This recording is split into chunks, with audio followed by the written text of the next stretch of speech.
I am honored to be here. I was just borderline overwhelmed when I was asked to present, and then when we came up with the idea, it's a topic that I enjoy a lot. It's about the SWOT, and I'm trying to get this. There we go. Okay, and the thing is that I've done a lot of consulting with small businesses in San Luis Obispo County, and I really do think that the approach to SWOT needs to be reimagined.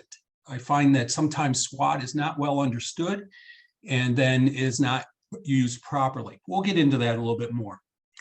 And so one of the first things I did when I was thinking about this presentation was I Googled SWOT analysis. And I got the Google results are more than 65 million results for SWOT analysis. So just to put that in perspective, Kanye West, about 282 million. But Kanye's not really somebody we want to spend a lot of time talking about. So how about Kim Kardashian, somebody who I don't understand why she's so wealthy as she is. But, Kim is doing better than Kanye at 311 million. So who's somebody that we could point to and say, here's something that we can aspire to? And I came up with Taylor Swift, and Taylor Swift beats Kim and Kanye with 395 million search results. So if we do our work right, properly, we may get close to Taylor Swift search results when we're thinking about SWOT. So SWOT, strength, weaknesses, opportunities, threats. It's a very standard tool, very standard thing that businesses use. I've heard people who know just the basics, and I've heard people who've studied this in depth. And but it's a very common tool. It's a fundamental tool that we use in business. And so one of the first things I want to ask you to consider is that one of the weaknesses of a SWOT is that it is a moment in time. It gives us a snapshot of what's going on in our business right now. One of the problems in our use of it is that we don't understand what we have to do with it next, or we take what's going on in the moment of time and we interpret it in a way that's really not designed for us to do. So you picked up by now that I am criticizing SWOT because I'm going to offer to you an alternative approach to it, not to get rid of it, but an alternative approach to using it. So here's the text-heavy slide. It's from Investopedia. I won't read this, but it is saying that it is at the end of it, we should avoid preconceived beliefs or gray areas and focus on real life context, but it is a guide, not necessarily a prescription. So it's kind of a beginning point. It's a way to kind of start to get organized in our thinking about our strategy, because SWOT is about strategy. So the typical SWOT outcomes are we're going to build on our strengths, we're going to take advantage of opportunities, we're going to remedy weaknesses, and we're going to protect against threats. That is a typical SWOT analysis outcome. And what do we do with that? So let me start with maybe reframing it. So I'd like to ask you to think to yourself, what is it that you're looking at right now? Anytime we use an object to do work, that is the definition of a tool. So, what is this? What is its purpose? And how is it used? Well, it's a broom, and its purpose is to clean up. And how we use it is in a sweeping motion. And if we understand the proper use of the tool, what is its purpose and how to use it properly, that tool is really helpful. So if we use the broom in the right way, it's very helpful. Imagine trying to build a house and all we have is a broom. We're not going to drive very many nails into the wood to frame the house and so forth. So we have to use the tool properly. So what is this? This is an instrument that we use to do work, and therefore it's a tool. And this is a SWOT template, strengths and weaknesses, opportunities and threats, where we're doing a situational analysis of our business. And then we have to interpret it or use the results in very specific ways. So strengths are the things that is why we win customers. If you didn't have something of value, no one would be buying from you. You would not have a business. So why are you winning customers? What is it about your business? Is it your charming personality? Is it your business model? Or is it your service that is filling a need amongst your consumers? Our weaknesses are those things that we don't do well. Opportunities or trends that we might capitalize on, and threats are forces outside of our control. Okay. I'd like you to be thinking about the fact that, well, I'm going to come back to that. So what are we looking at here? It's a sandbox. Okay. All right. So it has boundaries. It has the means of its purpose, the sand, and then the tools in order to fulfill its purpose, the buckets and the shovels and the rake and so forth. Now look at that a little bit differently and think about that as your industry, your business, your industry, the industry that your business is in. And I want to be very clear about this, is that one of the things that really bothers me when people talk about business, especially in San Luis Obispo County, where a significant portion of the businesses have fewer than 5 employees, is that we talk about businesses in the generic sense. We talk about nonprofits in the generic sense.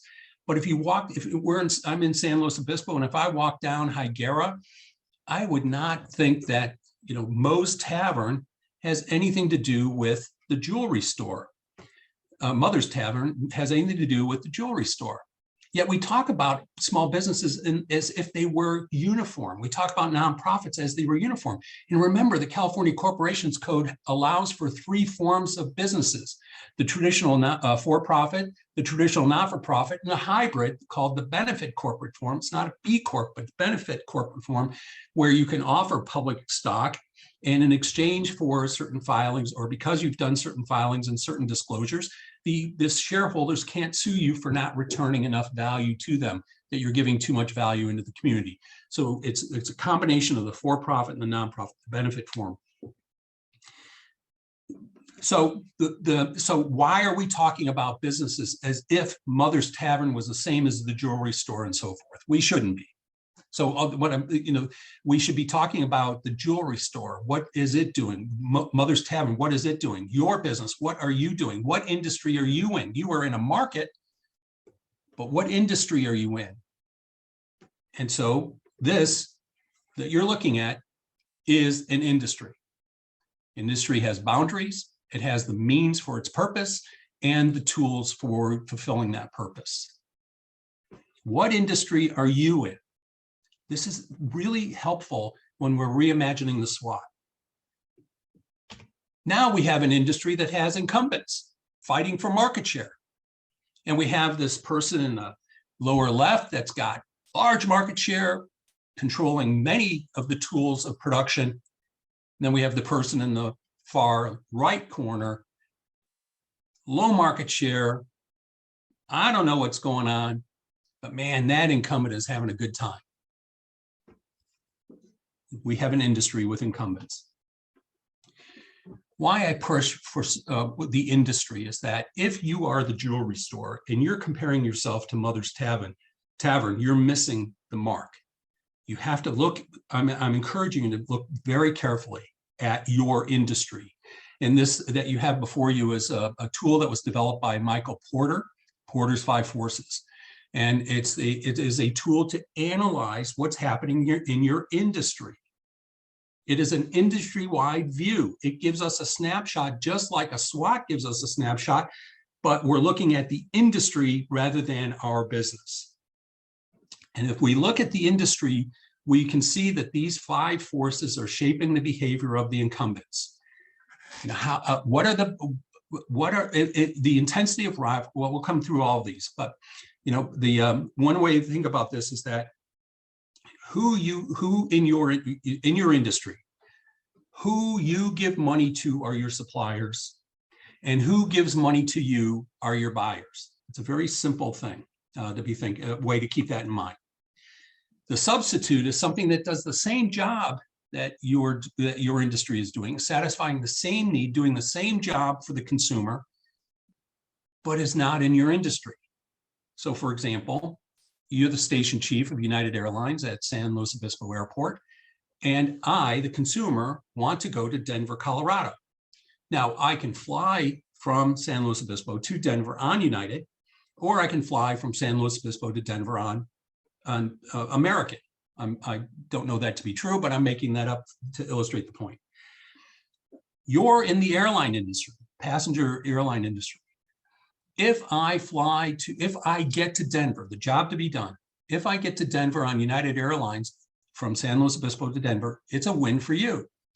If I fly to Denver on American out of San Luis Obispo, that's a loss for you, but I'm still in the industry. My job is being done by an airline, but I don't have to take an airline. I can take the train, I can drive my car, I can ride my bike, I can ride a horse, I can walk there. Getting the job done by means that's not in our industry is called a substitute. Okay, so those are just a few things. Now, let's look at these briefly and all their and what they mean. So we're talking about rivalry. You know, that's one of the 5 forces, the intensity of rivalry. And here are the factors that contribute more or less competitiveness in our industry. The number of direct competitors and substitutes. If I'm United Airlines and I'm going to do everything I can to make my offering more attractive to the consumer than taking the train or driving a car, I'm going to figure out how to make it more attractive. And now, you know, United has a new competitor at San Luis Obispo Airport, and that is American Airlines. They've just come back and they're talking about increasing the number of routes. Am I in a fast-growing industry or a slow-growing industry? Because if it's a fast-growing industry, we're scrambling to do whatever we can, and we're not paying attention to who's coming in. If we're in a slow-growing industry, we're going to make sure that we are keeping new entrants out, new competitors out, and so forth. Switching costs are, what does it mean? What does it take for me to switch to a rival or to a substitute? You know, we have cable TV, and a substitute is, because that's cable TV industry, a substitute is DirecTV, satellite delivery. And so if you notice, DirecTV and Dish, they removed some of the switching costs by giving you the antenna, the dish, and installing it for free. That's removing the switching costs. You want to change cell phone plans, the company that you're going to go to, the new provider, will probably pay off your old phone, you know, do everything they can to help you with transferring your phone number. They'll do everything they can to remove those switching costs. Now, the entrance into the industry, you know, we have, some of them are capital requirements, and we think about, and I'm thinking about your industry, you know, is it expensive to get going? You know, some places it's really expensive, like the jewelry store. That inventory costs money. And either it's because you've got the money or you've got the debt capacity to take on that jewelry to be sold. You know, Alfano Motor Cars here in San Luis Obispo don't own all those cars. Those are on their loan to Alfano by General Motors, and they're making monthly payments while that car is sitting in the lot. And then the learning curve, if I'm going to get into your industry, how fast can I figure it out? Some are really long and some are really short. I mean, a hot dog stand is a very short learning curve, but a full service restaurant is a much longer learning curve. So what's happening in our industry, for how easy is it for someone to get in, or what are we doing to keep somebody out? Now, suppliers are the people we give money to. They're giving us our inputs. We take those inputs and we transform them into outputs that are satisfying a customer's demand. So the restaurant is taking the vegetables and the meat in, and then combining them into the menu items to give a dining experience to the customer. So the suppliers for my restaurant are the farmers and the food brokers. The buyers for my restaurant are the patrons. So we can eliminate the bargaining power of suppliers. We can we can gain leverage over them by having multiple suppliers, not just one supplier, and that we have diversified offerings so that we are forced to use multiple suppliers because not one supplier can do everything, provide everything that we need. So the bargaining power of buyers, we want to make sure that they come to us. So we're going to have a diversified product or an offering. We're going to be our own substitute. And the examples here are, MTV acquiring other music channels, Starbucks, rather than Barnes and Noble and Border, Seattle's Best was going to be the partner with Barnes and Noble when they're developing the Barnes and Noble Cafe. Starbucks saw that as a real threat, and so they bought Seattle's Best in order to remove that threat. How do we neutralize the bargaining power of buyers? And we just talked a little bit about that. We differentiate so that they have to come to us. The iPhone is excellent at differentiation. Tesla, BMW, highly differentiated products. They want to. We can buy our competitors. We can create. It's like Kroger and Albertsons. Kroger is trying to buy Albertsons in order to force people to go through that new combined company, and then create switching costs, make it really hard for somebody to leave your product or your service to go to someone else or to a substitute. Now think about what's happening right now in the economy. For the most part, we are seeing it in almost all industries. It's not universal. Gasoline is not contracting. I mean, now the Saudi, OPEC Plus is going to be reducing their output, but Biden is increasing the output from the strategic reserve. Neither one is sustainable. Neither one. OPEC needs the money. The United States needs its oil reserves. So these tactics are short term. But what we're seeing is we look at the bargaining power of buyers, inflation is hurting. And so do they have, is the discretionary spending going to continue? And what can we do about that? Maybe we're going to have to increase our offerings, or maybe we're going to have a different pricing schedule. The bargaining power suppliers, it's tough. The supply chain is messed up unless it's domestic. Domestic is flowing freely, but if we have an international supply chain, it's messed up. We used to, at one point, at the worst of it, the ships off of Long Beach, there were over 100 ships waiting for dock space in order to unload and load, going into the busiest port in the United States, Long Beach. We still have like a dozen ships waiting to get in. And that's kind of starting to become, we're starting to get back to normal. But the point is that the supply chain still hasn't been figured out. If you really want to see a messed up supply chain, look at microchips, computer chips. Ford is now will let you take your brand new truck without all the chips, and then they'll install the chips later when they come in, just so that you can have your truck with less, with features. Very interesting. But we look at all this, what's going on, bargaining. So, let's talk about jewelry right now. The bargaining power of buyers is kind of high because jewelry is a discretionary item, and people have, they have less discretionary money. And so if the jeweler wants to sell something, they're going to have to negotiate. They're going to have to be flexible. The suppliers for jewelry is high. The bargaining power of suppliers is high because those diamonds and other rocks have to come in. And where are they coming from, and how are they getting here? And so those raw materials be transformed into the jewelry. The threat of substitutes, well, we're seeing more with chemistry in order to come up with material that look like, act like, perform like diamonds and other rocks. And so do we really need a diamond? Can we get away with something less? Zirconium has come a long way in the last few decades. And then we have the threat of new entrants into jewelry, probably pretty low right now because of the lack of discretionary spending with consumers And there means the intensity of rivalry is going to get higher because we're all going to be competing for more of the customers that have the ability to buy jewelry.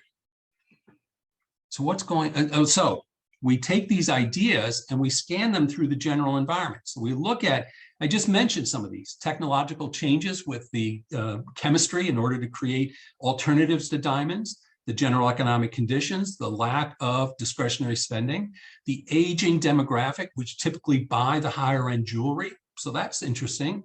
Ecological natural environment, wherever you can get coal, you can get diamonds. But for whatever reason, De Beers has a monopoly on diamonds. Don't know what that's about, but in order to get the diamonds, we have to destroy more of the environment. Is that acceptable? And the global forces with diamonds, with the slave trades and slave labor, child labor in some of the mines, the dangerous conditions, maybe that's no longer acceptable, and so forth. We want to take these ideas, we want to understand what's going on in the general environment, what's going on more generally, so that we can bring into focus, oh, we really need to pay attention to the bargaining power of suppliers. We really need to pay attention to the growing intensity of rivalry. We really need to pay attention to the attractiveness of substitutes, those things that will do the same job but are not in our industry. The point I'm trying to get at is that my experience in consulting small businesses and in my teaching at Cal Poly with the reading that I'm doing and talking to marketing professors, we must pay attention to the threats and opportunities first. They are going to change our business whether we want them to or not. This is another way of saying that our strengths and weaknesses have no meaning outside of the context of the threat or opportunity that we're responding to. We do win customers. I'm not saying that we need to ignore that. No, we're doing something right. What I'm saying is that we keep that in mind, but we also look at what are those things that are happening in our industry that are going to change our business, whether we want them to or not. Time and time again, this is forcing us to develop a discipline of fearlessness, because the threats and opportunities are going to force us to change. And as human beings, change is difficult. Strengths and weaknesses are strengths are we have enough of the right things, the things that we have and the things that we do, the resources and capabilities. Strengths are we have enough of the right things in order to respond to that opportunity or threat. Weaknesses are that we don't have enough of the right things, or we don't have the right things in order to respond to that opportunity or threat. When faced with the challenge of change, human beings default to going with what is familiar and what is comfortable, and that means we stay with our strengths or our weaknesses and our strengths. I can't tell you the number of times where business owners have said, yeah, I need to make a change, but how do I let that employee go? That employee does not have the skill set in order to help us respond. Why don't you send that person to training? It will take too long. I'd rather hire somebody with the training. Well, what's stopping you from doing that? I'm paying that person, and they're a great person. They've been with us for many years. They're like family. Okay, so your response is not going to be as strong as you want, or you're not going to respond at all. This is a very frequent response when faced with change, in my experience. So we need to reframe SWOT to TOES: threats, opportunities, weaknesses, strengths. With that fearlessness of facing our threats and opportunities, we will have the courage to adjust our strengths, embolden our strengths, to address our weaknesses. And in this context, it is those things that we have and we do that will help our response, or we don't have enough of the right things, or we have the wrong things. And then we will stay with the market, with the trends. We will stay moving forward rather than letting the industry and our markets pass us by. Next time you walk through your downtown, Paso, Arroyo Grande, Atascadero, San Luis Obispo, Morro Bay, wherever you are, next time you walk through downtown, look at those businesses that are thriving and ask why, and look at those businesses that are hanging on and ask why. Part of it is the economy, part of it is the market. Mostly, it's the way, it's the amount of courage that the owner has in responding to the opportunities and threats. Okay, so I couldn't come up with this, but what I'm suggesting is that we have this be, let me see if I can do this. So we're going to have our opportunities and threats, our TO, WS, and then we're going to have a fifth item, which is this bucket. And it will be for all of those ideas that we have that we don't know what to do with, but they're interesting ideas that deserve further follow-up. So we're going to put it in that bucket. And so we're going to have a TOES plus. And let's call this bucket, let's call this new model TOES plus. Let's call this new model TOES, or I'm trying to come up with a gimmick for Taylor Swift. So let's call it, instead of a SWOT, we're calling it a SWOTty. And that way we will have more than 65 million results in our Google search, and we'll get closer to the 395 million. Okay, poor joke, but you get what you pay for. This is a very interesting observation. Steve Jobs was asked about how much market research and focus groups were conducted into the development of the iPad. And Jobs' response was, none. It's not up to the consumer to know what they want. They've never seen it before. It's up to us to show them what they didn't know they needed.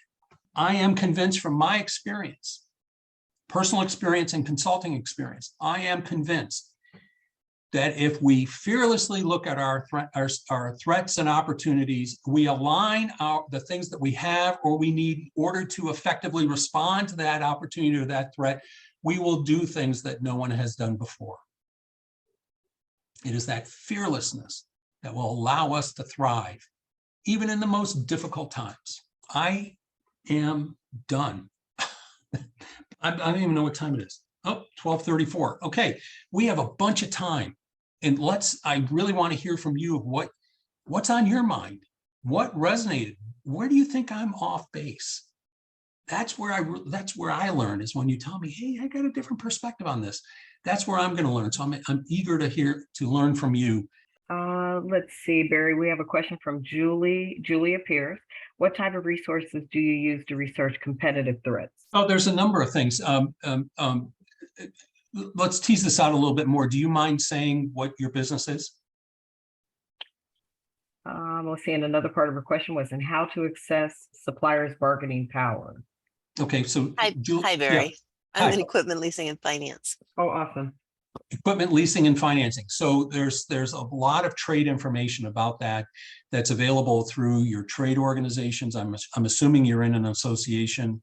And then there's a bunch of information that's available through public sources that's a little hard to get to, but if you go to the Kennedy Library at Cal Poly, they will help you find those data points. So that's that's the first, and that's the first part. And the second part is along those same lines, but it's a different data set.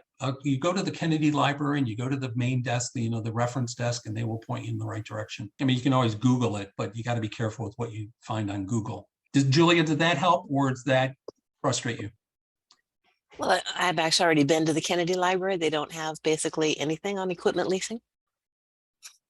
But I'm in the associations. I'm very familiar with the literature in the market. That's not really an analysis of competitive threats to the overall industry, though, is it? No. So, well, let me see if I can do something while we're online. Oops, sorry. Where am I?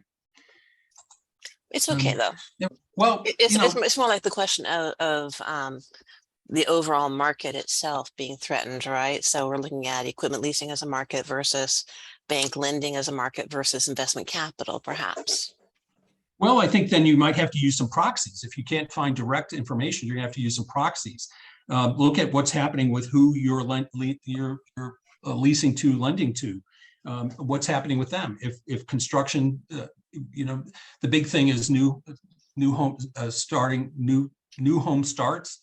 If that's down, that's kind of a leading indicator that the construction business is a little off. And if that's your main customer, people in the construction business, then that's telling you something very important. And you're always thinking 6 months ahead at least. So I'm sure you're seeing this, you're feeling it. But I was going to try to just while I'm listening, but I'm also looking something up. Where do you get your information? How do you do your forecasting? The Equipment Leasing and Finance Association of America publishes some very good economic forecasts. Mm-hmm. They have a foundation that stays on top of that. So in terms of equipment acquisition trends and such, we have that information. But in terms of that greater market overview, how are businesses transitioning their acquisition strategies or financing strategies, that's not something that they're tracking at this point. Well, there are economists that do that. So, one of the things that you might think about is, I just saw something that popped up but I want to finish this thought first. You go outside of your industry and talk to economists.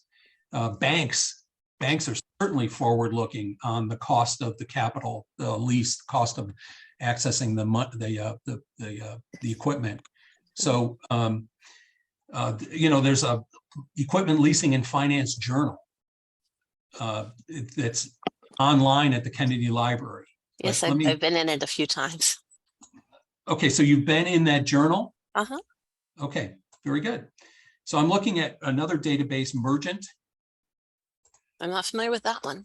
Yeah, so Mergent, it's loading up. And so I'm going to do industry, equipment leasing, and there's a, what's going on here? Oh, just a moment. This is really fascinating to everyone else. I'm sorry, we can get back to the rest of the broader business community, of course. Yeah. So there's the research is all on specific types of equipment. So do you have that. You have a specific type of equipment? What's that? Oh, no. We have resources within the industry for specific equipment types. I was looking at more the changing trends in the thought process of the business managers that are our customers. But that's okay. Well, so you have to dig into those. Mm-hmm. And either you go to the industry report, which are readily available, and somebody has given their opinion of what's going on, and you use that as kind of an interesting starting point. Or you regularly talk to your customers and ask them what's going on. Absolutely. I just remember. Okay. In 2008, I was asked by an owner of a coffee shop. I went in to buy coffee, and she said, "What are you feeling? My customers are not buying the extra shot. My customers are not buying the big lattes that they used to buy. Something's going on." And this was in May of 2008. Oh, goodness. Great. And the recession, the recession hit in force in September of 2008, but people were feeling it earlier. And what she was doing was she was talking to her customers to try to find out what's going on, what's happening. And that's not anything you're going to get from an industry report. In 2008, it hit our industry in March. In March. Well, there you go. Yeah. People were hunkering down. Look at how bad Bank of America did in 2008. In July of 2008, they bought a Countrywide Mortgage. And 2 months later, the entire mortgage industry collapsed. Exactly. And they overpaid in the front end, and then in order to make the full acquisition with all the bad debt, they ended up paying $50 billion. So anyway, thank Thank you. I you for, appreciate it. indulging me with this. There's no one spot where you're going to get that information, but you're going to have to aggregate it from a number of different sources, or you take somebody else's opinion saying, this is what I think. Thank you very much. I appreciate it. You're welcome. Somebody had their hand up. Barry, it looks like we have another question in the text box, in the Okay. chat box from Desiree. It says, how often would you recommend we reevaluate the SWOT / TOES for our for our business? I would do it. I would do it every 3 years. The pace of change is so rapid. Every 3 years, I would take a close look at it. Doesn't mean you have to do this massive rewrite of your strategic plan, but a 5-year strategic plan these days is just too long. And so 3 years is kind of on the high end, but 3 years allows you to, so the thing is that you have to make decisions, and the decisions you're not going to realize the impact of your decisions until about a year or a year and a half after you've made them. And I mean, you're going to see immediate results, maybe increased sales or, foot traffic or web traffic. You're going to see increased sales or increased activity. But the real impact, the sustained impact of your decision won't be known for about a year and a half. And so if you're looking at your planning every year, you're making major changes every year, you're not allowing your earlier decisions to have their full impact. And so I would say every 3 years is a good time to take a look, and you maybe not have to do a big, massive overhaul, but at least to dust it off and make sure that you're staying focused. Okay, and Desiree comments makes perfect sense. Thank you. Kong had her hand up earlier. Maybe she's. Let me see. Maybe not. Well, let's see. I will unmute her. Kong, if there's a question that you would like to ask, please feel free to go ahead and unmute your mic and ask your question. Thank you. Hi. I really appreciate all the resources that people shared. If you could please either repeat that again so we can capture those. I think one of the very important things I really need is where to get the resources for the research. Yeah, so, and I see that the Optima has a similar question in the chat. So if you want industry-specific information, it's in your industry groups, your trade groups, trade associations, and every industry has one. And the main reason is for lobbying. It really is. That's the main reason trade association exists. So you have the collective voice of that interest group. Now remember, the way our government, both at the state and the federal levels, and now increasingly at the local level, the way our government works is through lobbying. And the reason for that is the lobbyists carry the voice of their constituency, of their members. Everybody has a lobbyist. You, right now, sitting here, are probably represented by 3 lobbyists at least. The city of San Luis Obispo has a lobbyist, or it works with lobbyists and with the League of Cities and organizations like that. And if you're a member of the chamber or you're in the city, you are represented by the city and their lobbyists. The Chamber of Commerce works with lobbyists, and so if you're a member of the chamber, you're being represented by lobbyists in that indirect way. But again, that's all the needs of the business rather than the specific needs of your business. Your place of worship has a lobbyist. That's how bad it is. And it may not be your specific church, but it's the association that your church belongs to that has lobbyists. And so special interests, you are carrying right now, you are considered to be part of at least 3 different special interest groups. And special interest is only bad when you decide that they're bad. And so if you say to somebody, oh man, special interest groups are bad, well, you're a member of a special interest group. So it's just keep that in mind. But trade associations have a lot of information in order to carry the collective voice of its members to whatever governmental body is they're trying to influence. You know, regulations are neither good nor bad. Regulations are the rules that we're going to play by. And these regulations are established by our elected representatives. And so our elected representatives are listening to the voices of their constituents that are most frequently shared by lobbyists. But if you don't like regulations, your obligation is to change those regulations to your favor. So trade associations are very important. They have specific detail. They have a lot of detail. I shouldn't say specific. They have a lot of detail about your industry in order to represent you, the collective voice of your industry, to wherever they're doing their jobs. Another place is the local public library, you know, the public library, but really Cal Poly Library. It's tied into the entire UC library system and the entire Cal State University library system. There's amazing stuff that's available to you as a member of the public at the Cal Poly Library. You have to pay for parking, and I don't know if you have to pay, join them. You used to, at one time you had to join the Alumni Association for some nominal amount of money to be able to use the library, and I think they've gotten rid of that. But it's your tax dollars that are at work in that library, so you can go and spend a lot of time on these databases, like the Intellect, the Emergent Intellect database has a bunch of stuff about your industry. Now, to access it remote, I don't know how you can access that remotely. I don't know that, but if you go onto campus, they have computers in the library that you can look all that stuff up on. But if you call the library, they may tell you how to access this information remotely. Again, I don't know that part of it.